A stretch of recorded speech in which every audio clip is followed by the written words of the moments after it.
My బొమ్మరీలు Sunitha's kitchen. నైట్కి pasta చేసుకున్నానండి. చాలా రోజులు అయింది చేసుకుందామని చేస్తున్నాను. ఈ కప్పుతో 2 తీసుకున్నానండి. 1 స్పూను ఆయిల్ వేసుకోవాలి. నీళ్ళలో ముందే వేసుకోవాలండి. కొంచెం ఉప్పు వేసుకోవాలి అండి. సాల్ట్ వేసుకుంటే అవి సప్పగా ఉండవు. సాల్ట్ వేసుకొని ఉడికించుకోవాలి. ఉడికేటప్పుడు మనం లిడ్ పెట్టేస్తాను. ఇట్లా మరలేటప్పుడు వేసుకోవాలండి. కొంచెం 1 స్పూన్ ఆయిల్ వేసుకుంటే ఒకదానికి ఒకటి అతుక్కోవన్నమాట. ఇప్పుడు పాస్తా వేసేసి కలుపుకోవాలండి.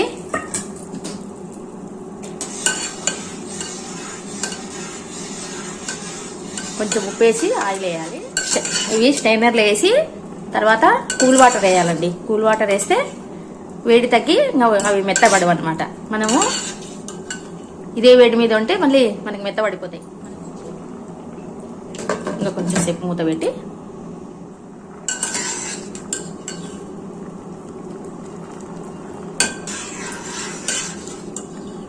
ఉడికినాయండి. అప్పుడు మనకు తెలిసిపోతుందండి ఉడికినట్టు.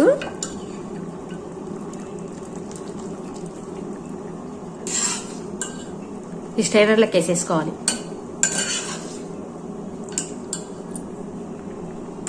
ఈ స్టైనర్లోకి తీసుకున్నాం కదండి.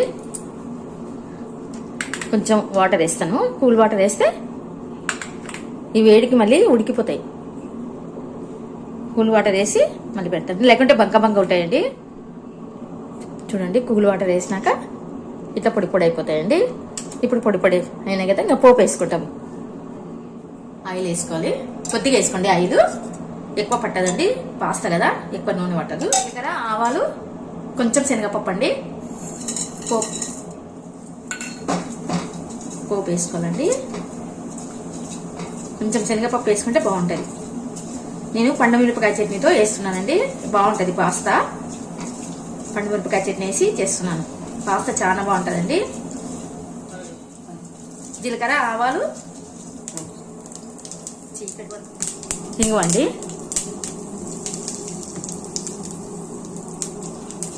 ఇప్పుడు చిన్నగా కట్ చేసుకున్న గార్లిక్ అండి, చిన్నగా కట్ చేసుకోవాలి.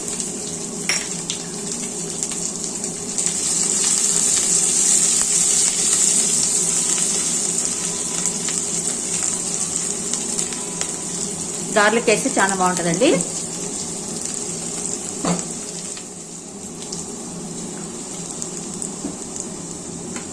ఇప్పుడు పండుమిరపకాయ చట్నీ వేస్తానండి. 1 స్పూన్ వేసుకోండి చాలు. దీనిలో చింతపండు వేయలేదండి నేను. తర్వాత లాస్ట్లో నిమ్మకాయ పిండుకుంటాను.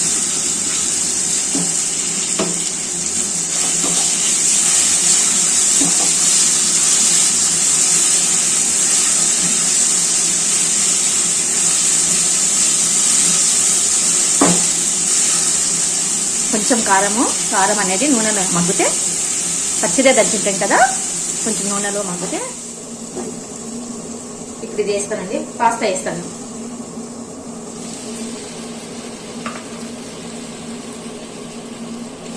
పాస్తా వేస్తానండి. ముందు స్టవ్ బంద్ చేసుకొని కలపండి, ఎందుకంటే కచ్చకపోతాయి పెన్నానికి. చాలా బాగుంటాయండి పండుమిరపకాయ చట్నీ వేస్తే. మళ్ళీ చేసుకుంటారు చూడండి మీరు, అంత బాగుంటాయి. ఉప్పు, కారం, చాట్ మసాలా ఏం అవసరం లేదు.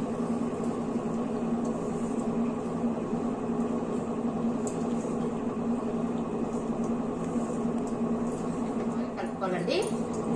కింద మీద మంచిగా కలుపుకోవాలి. చివరన నిమ్మకాయ పిండుకోవాలి. కొత్తిమీర చల్లుకొని నిమ్మకాయ చల్లుకోవాలి. నిమ్మకాయ పిండుకోవాలి. నేను చింతపండు వేసి దంచలేదండి, ఎందుకంటే నేను అప్పటికప్పుడుగా నూరుకుంటాను అనమాట పండుమిరపకాయ చట్నీ. ఏ దానికి వేసుకుంటానో తెలియదు కదా, అందుకే నేను ఉత్తదే ఉప్పు వేసి బాగా కలుపుకోవాలండి. కలుపుకున్న తర్వాత కొత్తిమీర చల్లుకోవాలి. సన్నగా కట్ చేసుకున్న కొత్తిమీర చల్లుకోవాలి.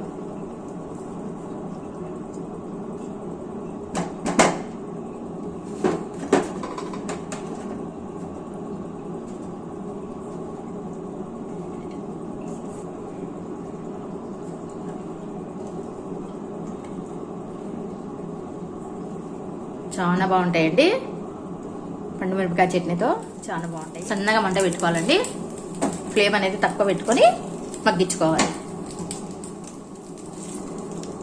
అంతా కలిపినాం కదా, ఇప్పుడు మగ్గాలండి, బాగా మగ్గాలి.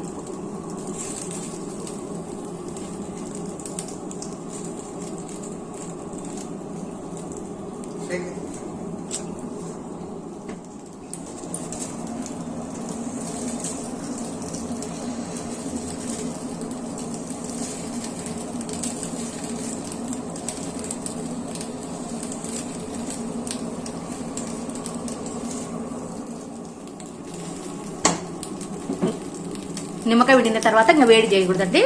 నిమ్మకాయ విడినాక ఉక్క కలిపేయాలి. నిమ్మకాయ విడినాక ఇంకా స్టవ్ మీద పెట్టకూడదు. దించినాక నిమ్మకాయ విండుతాను. స్టవ్ బంద్ చేసినాను. అట్లాకాయ పెడితే అడుగట్టుకి వేడిగా ఉంటది కదా, పెన్నము అతుక్కుంటాయి. మనం బంద్ చేసినాక కూడా పైకి కిందికి, కిందికి పైకి చేయాలి. కిందికి విండుకున్నాక కింద పెట్టినాక పిండుకోవాలండి. ఇది దింపినాక నేను నిమ్మకాయ రసం పిండుతాను. నోట్లో వేసి చూసినానండి, టేస్ట్ చాలా బాగుందండి. ఎంత బాగున్నాయంటే అంత. గార్లిక్ వేసినాను కదా కట్ చేసి, చాలా బాగున్నాయండి. ఒక 2 నోట్లో వేసుకొని చూసినాను, చాలా బాగుందండి. పండుమిరపకాయ చట్నీ వేస్తే నిమ్మకాయ వేస్తానండి. నిమ్మకాయ వేసేసి కలుపుతాను. అయిపోయిందండి. పండుమిరపకాయ చట్నీతో పాస్తా చేసేసినాను. తీసుకోండి.